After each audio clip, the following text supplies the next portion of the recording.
¿Qué tal? Muy buenas a todos y bienvenidos a otro episodio más de Grips and Mix, el podcast de BJJ Canarias. Saludo a mi hermano Gonzalo Samijosky, alias Sangio. ¿Qué tal? ¿Cómo estás, Jay Gonzi? Campbell, alias Dalsim, alias el aluvión de Nueva Delhi. Te has olvidado de uno, Curry Boy. Ese me Curry gusta, Boy, el chico Curry, ese el es chico bueno. Curry, ese me gusta. Y nada, en este episodio tenemos el placer de contar con Tarik Hopstock. Hoy, a día de hoy, uno de los tops en el jiu-jitsu europeo Sí. y también a nivel mundial está dando mucho que hablar. Es una joven promesa, tiene 24 años nada más y es cinturón marrón de Eduardo Teta Ríos, Sí, natural además, de Noruega. sí. No, lo que iba a decir es que se ha dado a conocer en el Polaris, sobre todo, más allá que el tipo ha competido en europeos, mundiales y demás, Mundial, en en muchas Copa Podio Grand Prix. Claro, se ha dado a conocer mucho también en eso, de competir en el Polaris, representando al Sí, Team Europe. Y sí, que nada, que es el inventor de la Tarik Plata, que es muy conocida, se es, enseña incluso, y bueno, exacto. muy buena historia atrás de eso, y Sí, y nada, el que ha estado ahí codo con codo en varias competiciones con Tommy Langacker, sí, son ¿no? como su archienemigo. Sí, pero bueno, también le preguntaremos sobre todo eso. Y nada, esperamos que les guste su historia y todo lo que nos pueda aportar. Así Eso es que todo. nada, esperemos que les guste. Tarik, so first of all, we usually ask our guests how was your life before Jiu-Jitsu and how did you come to know Jiu-Jitsu? So my life before jiu-jitsu was I did some judo for a couple of years, and then I did some breakdancing and some gymnastics. And then like my friend invited me to come to Frontline, and then I visited there, and like straight away I felt like this is a place where I belong, and yeah, a lot of fun. And I started when I was 15. And then yeah, I think it was probably by the time I was 17 I started competing internationally in jiu-jitsu, so lots of fun. Ok, perfecto. Nice. Ahora la segunda era... Sí, cuando llega a la academia, cómo era cuando llega a Frontline, que conoce a Teta Ríos, las ¿Cómo clases de era? niños también. Vale. The next question was, Tarik, did you start from the beginning with Eduardo Teta, and if you remember your first class? Yeah, yes, I started with Eduardo Teta Ríos as my first teacher. I mean, like the vibe was great. He took us in, and he was such a cool guy from the beginning. He would tease us because we didn't manage to hip escape across the mat the first days. I remember like the first classes where like everything was new, everything was pretty cool. I remember learning omoplata was one of the techniques that I was like, wow, this is amazing. Like I've never seen this, or I could never imagine this. And so yeah, definitely awesome time there with the Teta. Nada, le preguntamos eso como siempre, que Sí. cómo era su vida antes de conocer el Jiu-Jitsu y cómo conoció el Jiu-Jitsu, ¿no? Sí. Bueno, lo que le preguntaba a vos por la edad, ¿no? Porque empezó muy joven, dice que esto fue a los 15 años. Que todavía es joven, tiene Claro, 24, claro, por eso. Nada, que como siempre dice que es una historia simple, ¿no? Que un amigo estaba entrenando y le dijo, ¿no? Que él venía entrenando judo hace unos 2 años más o menos, pero que había probado muchos deportes, breakdance, como los hermanos Martínez, que es eso. Sí. También un poco de gimnasia, y también dice que es muy malo jugando de fútbol, que yo también, le iba a decir. ¿Ya? Que siempre le gustan las artes marciales. Exacto. Nada, antes de seguir, como siempre que le preguntamos por cada sitio, ¿no? Le voy a preguntar que cómo era el Jiu-Jitsu en ese momento, si había mucha gente que lo conocía, había muchos practicantes, Vale, ¿cómo era? vamos para allá. Vale. Tarik, now we want to ask you, in those moments when you started, how was Jiu-Jitsu in Norway, and if there were a lot of people who knew Jiu-Jitsu and practiced Jiu-Jitsu? So when I started, it was pretty small, and it still is small, considered that it's not really recognized as a sport in Norway. But it has grown a lot the last few years. Before my time, there was we had some fighters. We had Joachim Hansen, which was a very famous Pride fighter, and then we had Jon Onar Einemo, which was also a pretty famous guy for fighting in the ADCC. But I mean, these are kind of like legends behind, like pioneers for their time. But then we were lucky because we had a lot of good guys coming from Brazil, like Teta and Bjj here in Bergen. We have other guys as well moving into other cities here in Norway, and it really brings the level up. And of course, the sport becomes more popular when the level is higher, and the teaching is better, you know. Nada, dice que todavía a día de hoy que es el jiu-jitsu, Sí, aunque no se lo crean, en Italia, en Noruega todavía a día de hoy, y que no hay mucha gente que conozca lo que es el jiu-jitsu, ¿no? Claro, en esa época era un poquito más pequeño todavía, ¿no? Sí. Había un par de cintos negros y después azul. Y muchos aspirantes a cinturón azul. Sí, nada más. Sí. Y que no están reconocidos por ninguna federación, claro, ¿no? El deporte en el país. No estaba reconocido como un deporte, claro. Eso por un lado, ¿no? Claro. Y entonces por el otro lado dice que ahora ya hay bastantes academias en distintas ciudades, sí, y que son pocos practicantes, pero el nivel es muy alto. Sí. Y comentó un poco eso, que había pocos top, digamos, en ese momento, como que se cruzó mucho con Tommy, que era un fuerte también. Sí. Desde cinta suya se fusionó en muchas competencias en Noruega y en Suecia, ¿no? Pero eso, que era pequeño realmente. Sí, exacto. Nada, le preguntamos como siempre por cada cinturón, así por encima. ¿Y cuándo tomó la decisión eso de empezar a competir así? Vale, le preguntamos primero por la decisión de competir. No, desde más o menos cinta azul, y cuándo quiso empezar a competir así. Si compitió desde el principio, más nada. Yeah, I always wanted to compete in a way, like, but I didn't compete until I think it was a orange belt in jiu-jitsu, and then I started competing internationally as a blue belt. That was my first year in Europeans, 2013. So then I competed first in my weight division, where I lost my semis. My final, and then I got silver there, and then I got gold in the absolute. So that was my first experience traveling to Portugal and competing there. So after that, I've pretty much been there every year, and I mean, definitely, like, competing was always a part of it from the beginning, but it was, like, I think my first experiences was that I lost a lot, and then suddenly I started winning a little bit, Vale. Tarik, as we do with the other guests, we like to know, like, the story of each belt, like, briefly, no? So we'll start with your white belt, if you remember anything. And we also would like to know that if at white belt you decided to compete, or that came later on. So as a blue belt, I have to say the Europeans, because I traveled there every year, and it was definitely a big change because the first year I was a juvenile. I think it was the second year I was adult. I still made it to the podium as an adult, but I didn't win that year. It's starting to be a couple of years ago, but it was a lot of fun that time, and I think I was a blue belt for 3 years, and then I was a purple belt for 2 years. As a purple belt, I've traveled to the US, so that's my first time competing in Worlds. So that's when I competed in Nogi Worlds, and I met Craig Jones in the final, which was not exactly what I wished for, but like, it was fun. The funny part is, actually, he came over to me. He was like, "Yeah, man, it's so crazy. Norway and Australia, like, not jiu-jitsu countries in the final." Yeah, okay. And so as a brown belt, I feel like there's not like not one event that's memorable. There's a lot of events that have been pretty cool. Like, I've been to Europeans, I've been to Worlds, I've been to Copa Podio and Polaris, and there's been a lot of different events that I feel have, or they mean a lot to me, in a sense, right?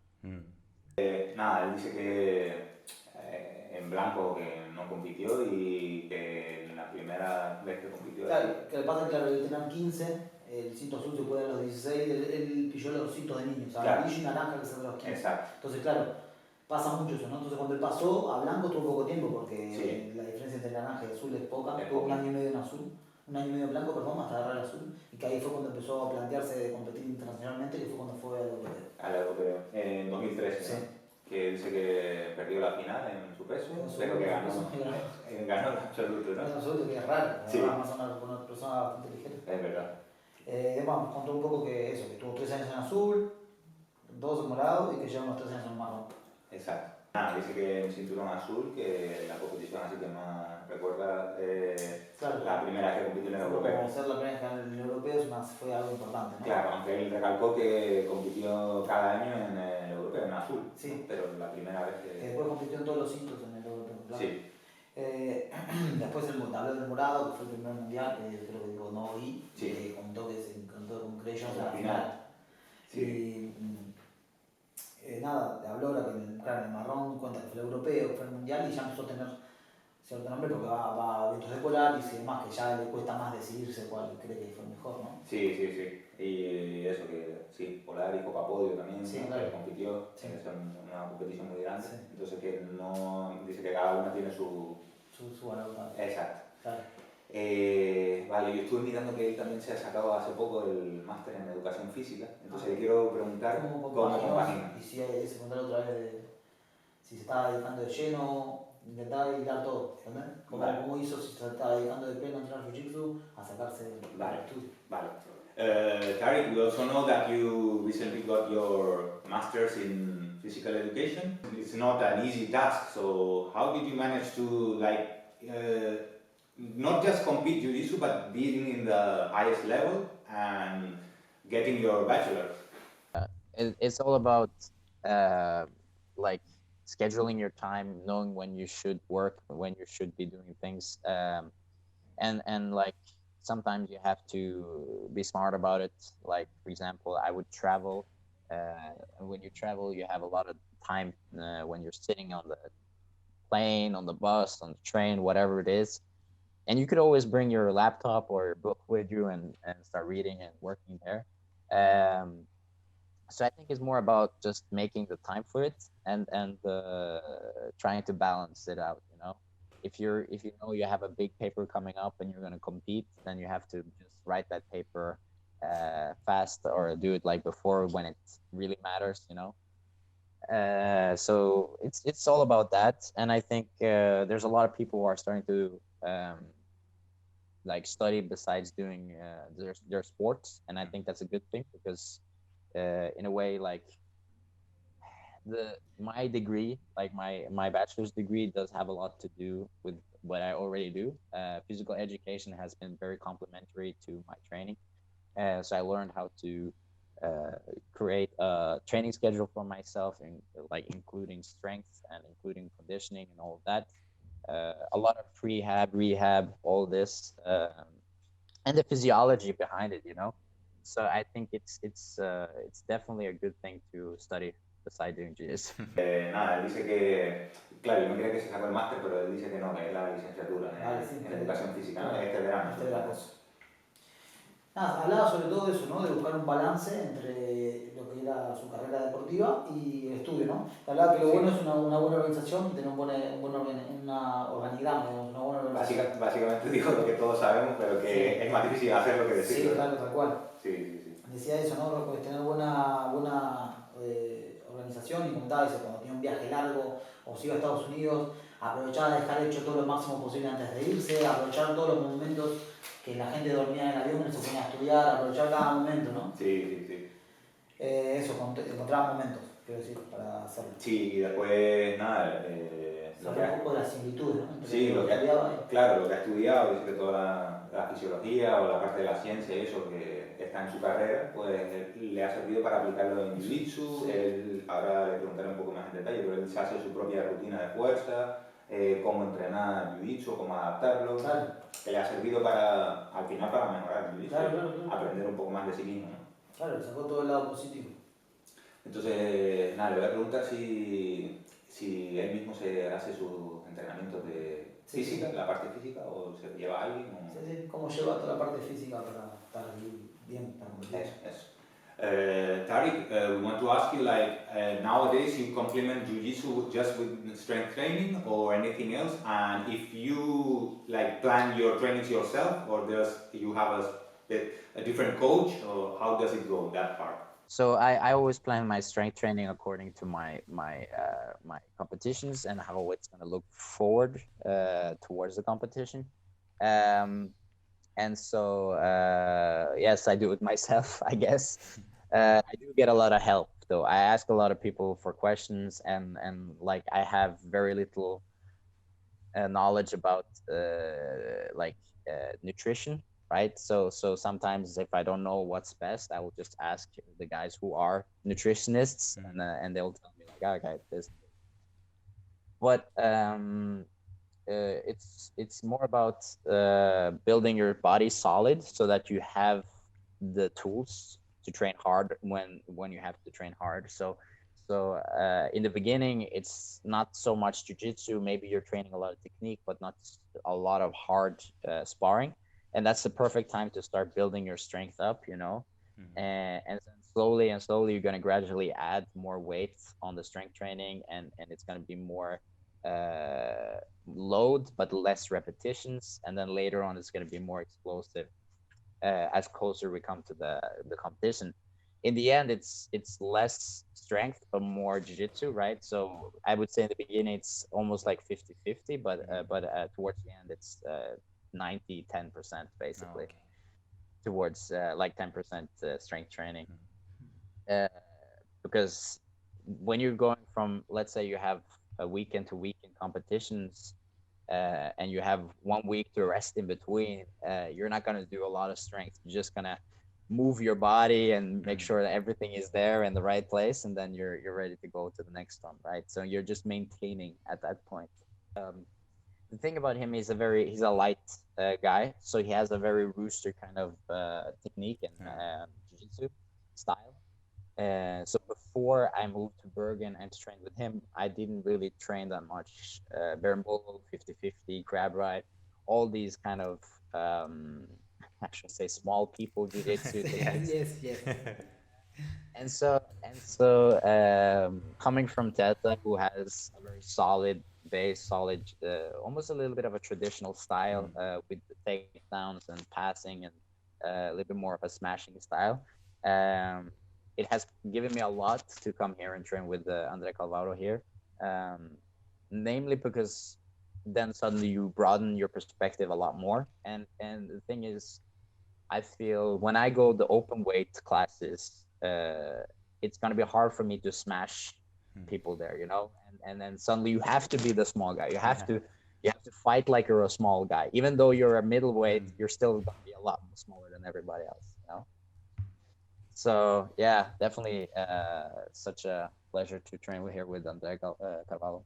Hay tiempo, o sea, el tema de la preparación hoy por hoy, como no tenés una fecha de qué va a pasar, cuándo vuelven las competencias, cuando están volviendo, habla de eso, que se está preparando los europeos, ¿no? Que están enfocados ya para enero. Sí, aunque no está muy claro, ¿no? Sí, no está muy claro todavía.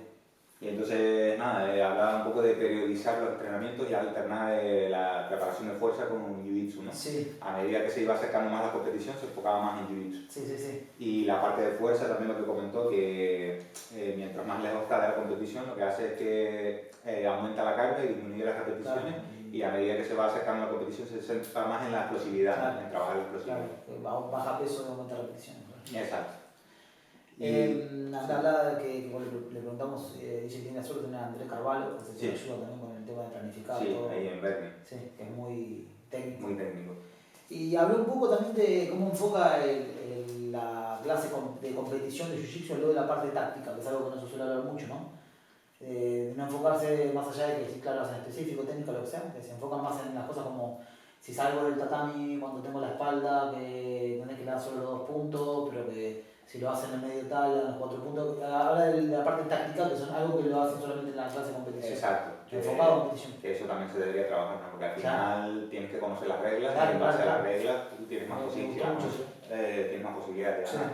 Sí. Ya que comentó el gimnasio, él entrena en Frontline en Bergen, ¿no? Sí. Entonces le vamos a preguntar que cómo es el ambiente, con los compañeros y demás, ¿no? Cómo es el entrenar ahí.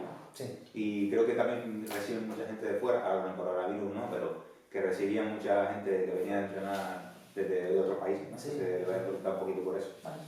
Vale. Tarik, since you mentioned like your gym, you train at Frontline Academy in Bergen.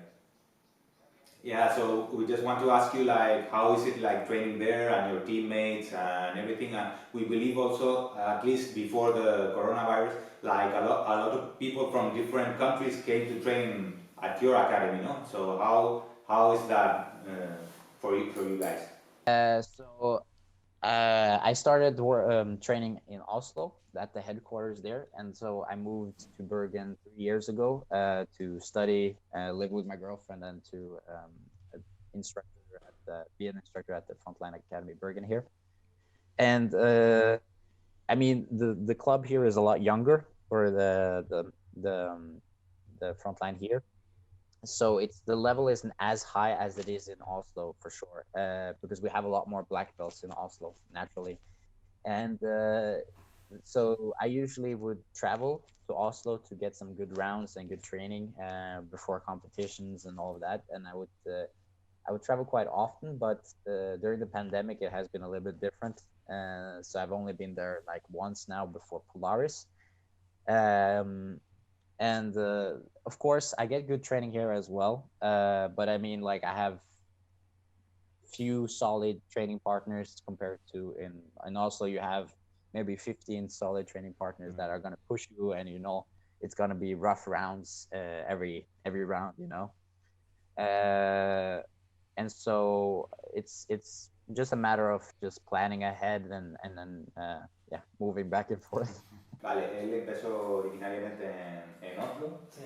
y que después de hace poco, ya lleva 3 años, Sí. tuvo la posibilidad de mudarse a Bergen y Sí. encargarse ahí de las clases, ¿no? Sí, Ahí. instructor, claro. Sí. Comentaba un poco la diferencia entre los dos, ¿no? Como el gimnasio tiene más tiempo, cerca de 12 años, tiene más cintos negros y Claro. hay un poco más de nivel de la hora de compartir, ¿no? Lógico, claro. Que nada, que decía que ahora está en Bergen por eso, por un tema de estudios, para vivir con la novia y hacer instructor en la academia. Nada, ahora que hablaba de eso, ¿no? Que ahora de a poco en Bergen se ve que está subiendo el nivel, pero todavía, por ejemplo, como ahora tienen que preparar el Polaris, él se mueve a Oslo para estar con todos los separes más fuertes, digamos, ¿no? Exacto. Y eso es lo que decía, que para crecer la academia ahora, que es todo trabajo duro y tiempo. Claro, cuando comparado con una ya 5 años y la otra 12, es tiempo solamente. Exacto. Nada, ya que comentó que nombró a su novia, Sí. le voy a preguntar por su plataforma online, y porque creo que ella le ayuda, ¿no? Bueno. Y cómo lleva esa parte, ¿no? Vale, justamente, sí. Vale. Tarik, we want to ask you, since you mentioned your girlfriend, we believe that she helps you a lot in the online aspect, no? And yeah, and you have also your own website, and you're kind of doing entrepreneurship online, no, with the jiu-jitsu, no? How is that part of your life? So first of all, my girlfriend is super supportive, and I'm really lucky because the whole way, for example, when I forgot to put on all my patches on my gi the day before I traveled for a competition, she would help me out with that. And I mean, like in the beginning of this pandemic, I didn't know how long this was gonna last. I didn't know anything, and so I was thinking about starting an online kind of like coaching service and all of that.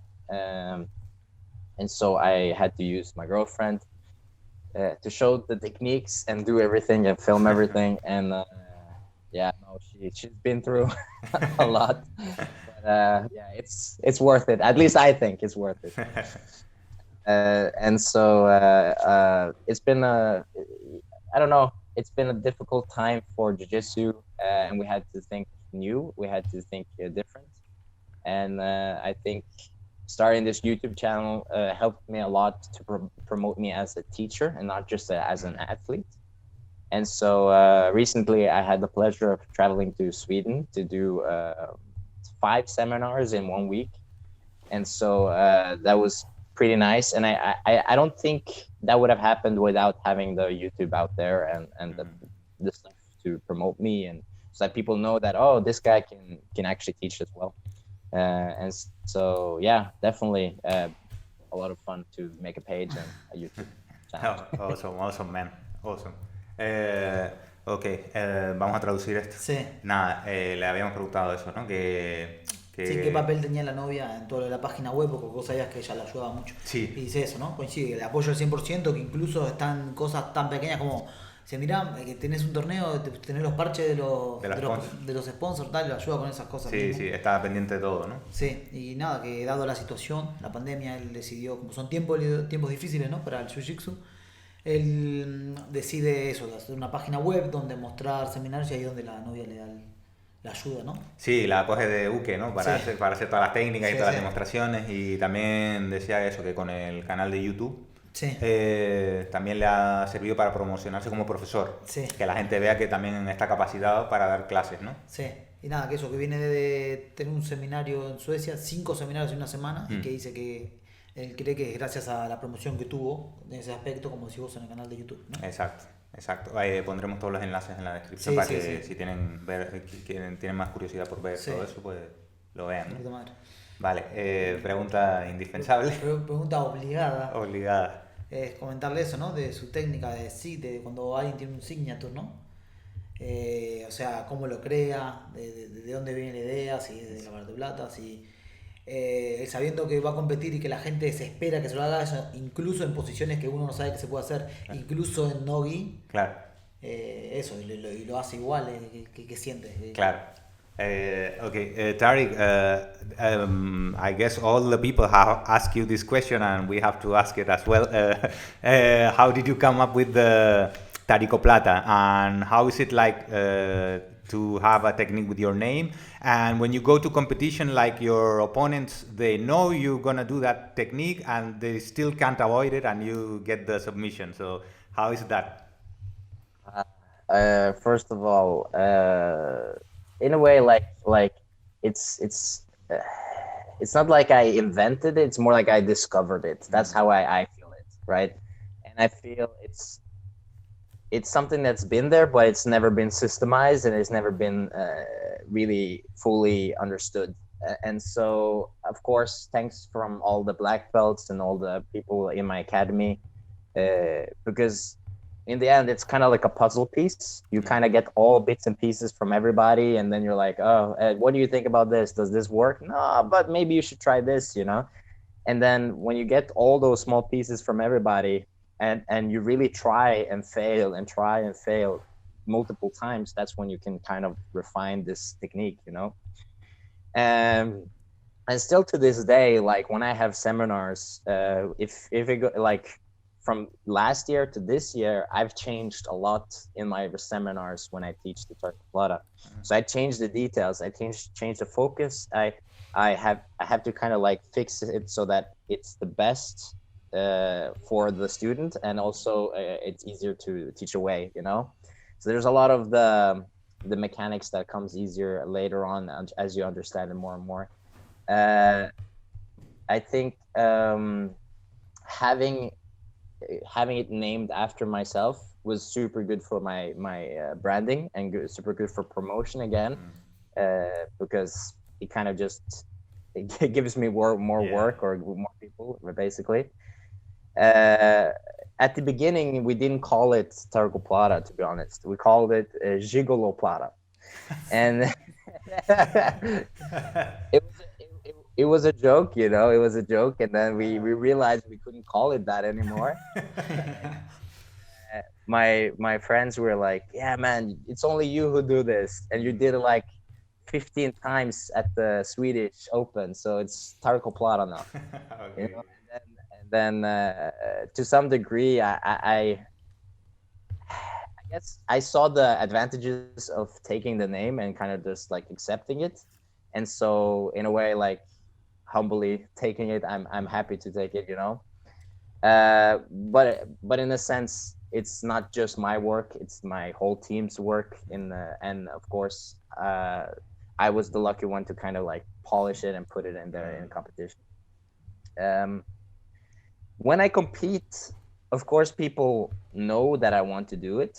And I think to some degree that helps because it gives me other opportunities. People are more like they give me different setups and different things But of course, like people who are very skilled and it's a very close fight, let's say IBJJF with points and all of that, it's always hard. And the same thing matters when like I meet some high level guy that I've been watching fighting for a long time. I know what he likes to do. I know the grips he wants to get, and but that's the part of the game, right? I mean, who does go into a fight without analyzing when it's a really huge name? You know, like you should analyze your fighters a little bit, or your opponents. I mean, but it's important to also not fall too far into it. Like you have to focus on yourself, and you have to focus on what you can do.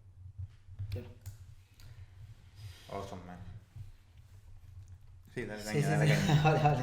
Bueno, antes de empezar, para los que no lo conozcan, estamos hablando de la famosa Tarik Plata, Sí. ¿vale? Que él viene por su nombre y nada, le hemos preguntado por eso, ¿no? Claro, él dice que más que inventarla, él comenta como que siente que la descubre, ¿no? Sí, que ya existía, ¿no? Claro, dice que él humildemente cuando se lo proponen tomó el nombre, ¿no? Pero eso, nombra que es más un trabajo de equipo. Exacto. Dice que, bueno, que la técnica estaba ahí, pero como que nadie la había sistematizado, digamos, Correcto. ¿no? Que ver todos los detalles de dónde se puede hacer, de qué se puede hacer, ¿no? Dice que eso es como un pequeño puzzle, ¿no? Que él fue cogiendo piezas de todo, quiere decir, se ayudó con todos los cinturones de su gimnasio, ¿no? Siempre en la lucha, esto funciona, tal, sí. ¿No? Si haces esto, tal, como que fue, lo considero un trabajo de equipo, digamos. Sí, sí, sí. También hablaba un poco también de que con el tiempo, aún hoy en día le sigue cambiando cosas, él se da cuenta cuando va a un seminario, la mecánica de la técnica va mejorando cosas para que sea más fácil aprender para otras personas. Claro. Hoy en día todavía le sigue agregando y quitando cosas. Claro, y todavía la sigue perfeccionando, ¿no? Sí. Y eso, que decía un poco que es un poco de ensayo, trabajo de ensayo de error, sí, ¿no? Claro, y así error, tal cual. Exacto, y así va puliendo un poco más la técnica, sí. Cada vez. También decía que al principio la llamaban gigolo plata, ¿no? Sí. Y que era una broma entre los amigos. Broma entre gimnasio, que bueno, pero que dice, después le hizo 50 veces aproximadamente en los Open de Suecia y demás, y la gente dijo, no, Tarik Plata, eso. Entonces que él humildemente toma el nombre, ¿no? Exacto, y también comentaba que a raíz de eso, pues que también le ha ayudado, que él ya lo sabía ya también, sí. ¿no? Para promocionarse y para hacer su marca también, ¿no? Sí. Ahora ya la gente le conoce más también, sí. ¿no? Y se ha dado más a conocer por ello, ¿no? Sí, también habla de respecto a eso que le preguntábamos. Él dice que sí, que es difícil, que la gente se espera que él vaya a hacer eso, pero eso también le abre oportunidades a otras cosas, que la gente está más pendiente de que le haga una Tarik Plata, entonces se abre a otro juego. Exacto. Que en IBJJF dice que a veces es más... Tema de los puntos y eso. Sí, el tema de los puntos y tal, y que al fin y al cabo siempre dice cuando luchás con alguien de nombre sabés más o menos que lo investigás, sabés qué agarres tiene y demás, pero que al final es centrarse en uno mismo, en lo que vos puedes hacer y no en lo que va a hacer el demás, ¿no? Exacto.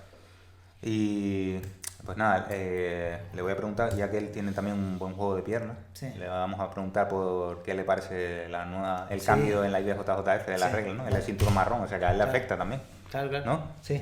Vale. Tarik, we want to ask you like what do you think about, you obviously have a good leg lock game and I've seen a couple of seminars of yours online.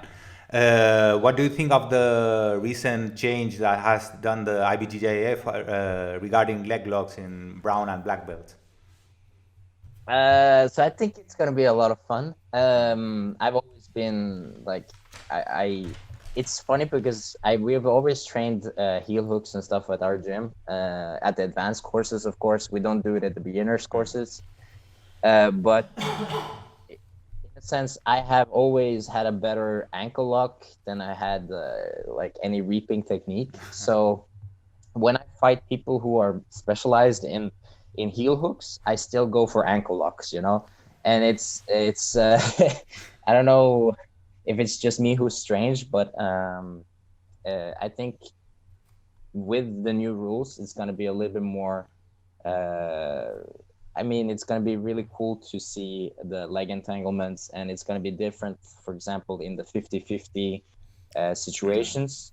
I don't think it's going to be the same kind of stalling or static position as it's been before. And that can be really cool, actually. That can open up for some new fights, new situations. Maybe the points is going to be interesting as well from there. And so, I don't know. yeah, I'm looking forward to how IBJF does it, you know, because considering that you guys know the 50-50, you're not supposed to get advantages for sweeps, right? But then it's like, okay, you have both of the guys heel hooking each other. Who gets the advantage? Maybe both, maybe no. You know, like there's so many things. But I think also it's a part of the game, right? As a brown and black belt, the penalties, or the severity of the submission. So you should be able to tap within the time. And I mean, like a lot of the people are starting to learn to defend that as well. So it should be a big part of our training. Nice. Yeah, we think the same, and we're looking forward to it as well. So, yeah, we'll translate this one. Nada, dice que lo mismo que nosotros, que va a ser divertido y está a la expectativa de qué va a ocurrir, ¿no? Un poco. Sí. Él decía que, bueno, que él le viene bien porque él siempre entrenó heel hook desde siempre, dice que en la academia lo hacen, con cierto cuidado, ¿no? Solo los niveles avanzados, exacto. Dice que él siempre le gustó atacar, sobre todo el más atacar ankle lock, ¿no? Sí, la famosa recta de tobillo, la botiña, sí. ¿no? La gente. Nada, dice que va a cambiar mucho el juego de 50-50, de 50-50 que se ve tanto en la IBJJF, ¿no? Que no va a ser tan estático, capaz, sí, como era antes, ¿no? Exacto, y que la gente ya no va a especular tanto. Sí. Un poco que va a haber nuevas situaciones, ¿no? Sí, que quiere ver cómo se adaptan también los referees y eso, por el tema de cómo van a ser el tema de las ventajas, cuando ataquen los dos. Claro, exacto. Entonces, nada, que son situaciones nuevas, que él sabe que van a ser luchas más divertidas, incluso en los puntos va a cambiar todo un poco. Sí. Y que también que la gente va a empezar a entrenar mucho más, sobre todo la defensa, así que va a estar entretenido. Sí, exacto. Cree que no va a haber, la lucha no va a ser tan estática, claro, y que la gente va a ir más a ganar los puntos, ¿no? Sí. A buscar más la victoria. Tiene razón que ahora de verdad que se abre a eso de que a ver cómo el factor de los árbitros va a estar difícil, el tema de las ventajas y demás, pero bueno, sí, que más divertido. Sí, exacto. Le voy a preguntar por qué cree él que ha subido tanto el nivel de Jiu-Jitsu en Noruega y en Escandinavia en general, sí. Porque yo creo que hoy por hoy está más fuerte de Europa. Sí, exacto, los más fuertes de Europa. Sí, y se está metiendo a top, claro. Exacto. Entonces, ¿a qué cree él que se debe, ¿no? Y él forma parte de eso también. Claro. O sea que, Tarik, we want to ask you, what do you think is the main reason that Norway and Scandinavian Jiu-Jitsu has gone so high, and you guys are the number one now in Europe? So why do you think is that, or what is the key?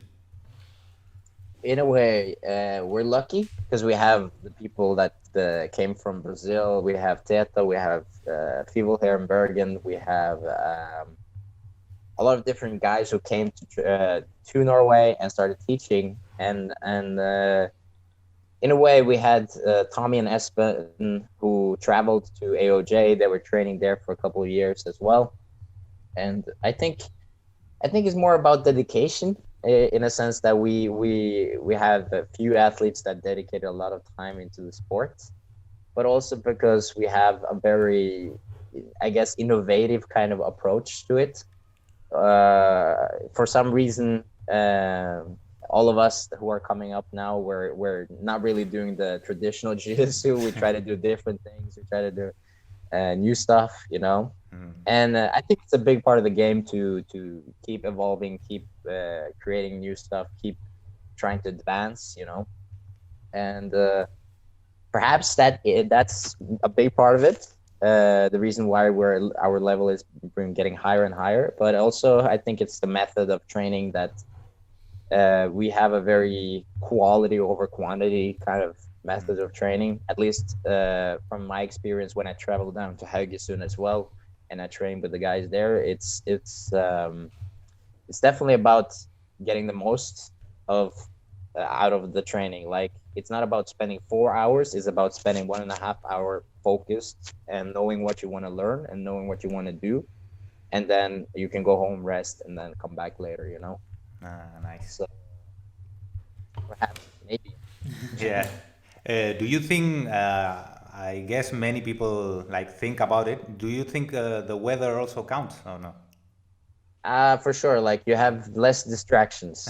Like, you don't need to if you outside here, it's gray, it's bad weather, you know. Yeah. if I was in Australia or if I was in Spain, I would definitely be outside in the sun surfing, you know, like all of this. Yeah. Less jiu-jitsu. Okay, cool, man, cool. Dice que eso, que sobre todo la suerte de que hayan llegado las personas indicadas, ¿no? Como Teta Ríos y demás Sí, brasileños mucha gente de Brasil, que claro. han ido, claro, a Noruega, ¿no? También habla de Tommy, de Aspen también, que salieron del país, Estados Unidos, trajeron conocimiento. Estuvieron un par de años en el arte jiu-jitsu, ¿no? Sí, sobre todo creo que es eso, ¿no? La dedicación de lleno, ¿no? Atletas que se dedican 100% enfocados. ¿Qué más? También que le dan como un... Como que innovan, ¿no? Sí, como más laboratorio o trabajo de investigación, de I+D, ¿no? De investigación y desarrollo. Sí, que él dice eso, que es parte de la evolución del deporte, ¿no? Sí. Esto que están haciendo ellos de innovar, hacer cosas nuevas. Sí, entonces eso también les ha dado un punto extra, ¿no? Ahí. Sí, y habló de la calidad contra la cantidad, ¿no? Más calidad, más cantidad, de lo que decimos, 1 hora y media enfocado, haciendo lo que tenés que hacer, sabiendo lo que vas a hacer, que 4 horas de entreno dura. Exacto. 1 hora y media de entreno enfocado, sabiendo lo que vas a hacer, pum, descansás y otro ítem más de entreno. Exacto. No 4 horas matarte de porrada, lo típico, y no hacer nada. Sí, que él también lo ha descubierto también con la experiencia, yendo a viajar a distintos sitios, entrenando con distintos compañeros. Sí, habló también de los métodos de entreno que son muy enfocados, entonces eso también cree que ayudó. Exacto. Después Jay le pregunta si cree, que mucha gente dice que también que el tiempo ayuda, y dice que claramente no tiene la distracción como si estaría en Australia o en España, que tenés la playa, tenés sol para salir, que está el día gris y que tenés menos distracciones, que vas y entrenás y ya está. Sí, miró para la ventana y dice, ahora el día está gris, está feísimo y tal, y que dice que si estuviese en Australia o en España, que estaría a lo mejor surfeando en la playa. Con una birra ahí. Sí. ¿Qué más le preguntamos? Le preguntamos un poco por Tommy y Espen, ¿no? Sí, que se han cruzado varias veces y tal, cómo es la relación y tal. Sí, vale. Tarik, we want to ask you, you've mentioned already a couple of times Tommy and Espen. They're both jiu-jitsu guys that we like a lot, and in Europe they're considered one of the best. Would you say that Tommy is your arch enemy, and how is your relationship with them? You know, that's the funny thing about jiu-jitsu. Like, you have a lot of rivals and arch enemies as you come up, but in the end, we end up actually training with each other, and we end up having like it becomes a good relationship. It's like I fought Tommy maybe 5-6 times, and then suddenly I was training with him, and then we were like, man, this is awesome. It's such a pleasure to be able to train. And not only that, but I mean, the guy lives in Norway. He lives 2 hours away if I drive, you know. To have this kind of level and this kind of people close by is really good for us to train. And instead of having to travel, you know, to the US or to Brazil to train with the top elite guys, we have that kind of resource around us. And I think that's the cool thing about jiu-jitsu for sure. Like you think you have a lot of enemies, but then you end up having a lot of friends, you know. It's a funny thing. Awesome, man.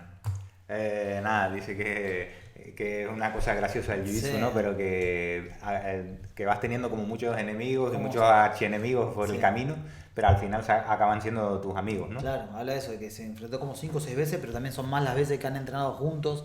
Y lo bueno es tener tops en tu país, ¿no? Que no tenés la obligación de, más allá que quiera se pueda, ir a Estados Unidos, ir a Brasil, que él está a 2 horas de Tommy, de Espen, que puede ir a entrenar con ellos y que son tops y son de su país, ¿entendés? Un nivel muy alto. Exacto. Y es eso, ¿no? Dice lo gracioso de Jiu-Jitsu, lo que decimos, que gente que pensás que va a ser tu enemigo termina siendo amigo y tal. Eso es parte del deporte. Sí, exacto.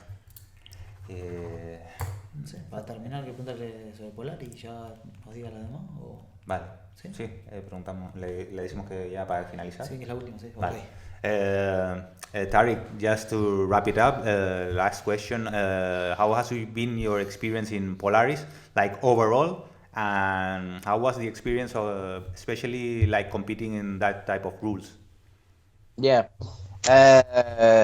Polaris is such a professional event, first of all. Like, I mean, we get there, we get picked up at the airport, driven to the hotel. Everything is properly done. Like, we get food from the reception, go up to your room, you know, because of the pandemic, it's been a little bit different than the last times, right? But it's super well done. They tested us, blood pressure, all of that, temperature, to check we were healthy. And then this was definitely something new because I've never fought in a team format before. So I was trying to understand the rules before I came, but I didn't understand the rules until we had like a rules meeting at the event. So that helped a lot. But I saw some flaws, or depending how you see it, I see some flaws in the rule set because there's certain things that should maybe be fixed. I don't know. Depends how you want to see it. But the thing is, it's 8 versus 8, right? And 4 guys on each team are under 75 kilos, and then you have 4 guys in each team that are under 95 kilos.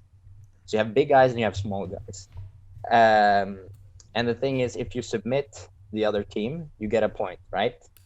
For the team. And if a small guy beats a bigger guy, he gets 3 points instead of 1 point, which is special, you know, like David Goliath. Yeah, I don't know. Yeah. But it was definitely special coming into, because what happens is a lot of the fight went to draw. So when they go to draw, both of the athletes are inactive. That means they can't be used until all the other teammates have been used. And so what happened, we had a lot of draws, but then one of our guys got tapped out, unfortunately, and then they had the lead and we were 1-0 basically. And so it became this kind of hunt where we had to kind of score that last point to come back, you know. So I, for sure, like for me, I just try to hunt and go for submissions the whole time. I didn't feel like I was in any danger at any point in my matches, but definitely a lot of fun because it's very short rounds. It's 5 minutes. And so what I experienced was that we managed to hurt, or we managed to injure one of their athletes. So they had to pull him out. And so what happened is they had only 7 athletes left, right? And here's the funky thing, right? Because they only have 7 athletes left. When they used their 7th athlete, they could choose any athlete to go out on the mat afterwards, right? Whereas us, we had used 7 athletes, but we had 1 left, you know. So we had to send that 1 guy, and so it becomes this rule where actually having 1 injured helps you out, because then you can choose, oh, I want to send the bigger guy on this one, or I know this style kind of fits against this guy. And so that's where at least I thought it could have been better. But then the question is, like, considering that it was just 1 submission in the whole event, I think maybe sometimes if you put in a ref decision, people will want to fight more, maybe. So you have to be the aggressor to get 1 point, for example, or you get 2 points for your submission instead, right? So, but definitely cool to see something new in Jiu-Jitsu, and maybe will be something big. For sure. Yeah, nice man, nice. Nada, sobre todo habla, ¿no?, de que es un evento muy profesional, ¿no? Del trato que tiene hacia los luchadores, desde que te van a buscar al aeropuerto, te llevan al hotel, que tenés comida, que tenés un cuarto tal. Sobre todo eso, ¿no? Que le da un nivel de profesionalidad grande al evento, ¿no? Habla un poco también de que es un poco complicado en entender las reglas, y que está eso, que se lo explican mejor cuando tienen la reunión, ¿no? Y le explican bien las reglas. Sí. Pero antes de que sigas, también mencionó eso, que le hicieron los controles, el control de temperatura, todas las pruebas y tal. Y sí, en este todo momento perfecto. Sí, Sí. Y entonces, nada. Bueno, es un poco igual parecido al formato que vimos la otra vez en casa, el anterior, que había sido nogi. 8 por equipo, 4 menos 75 y 4 más de 95, menos de 95.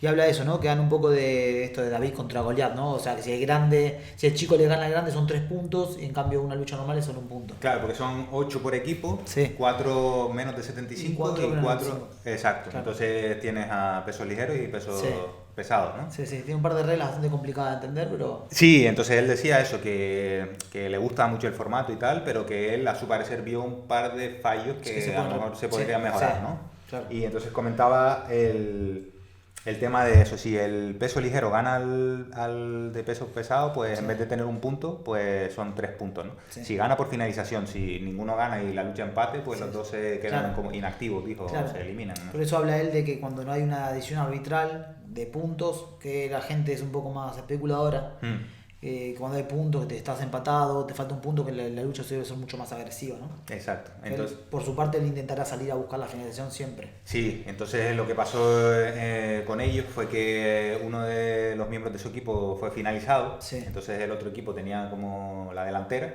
¿no? Iban ganando 1-0, y entonces al final, en los últimos instantes, pues claro, ellos tenían que ir a buscar sí o sí la y ellos con la empatar ya para tenían, empatar, claro, porque si no finalizaban, pues perdían, ¿no?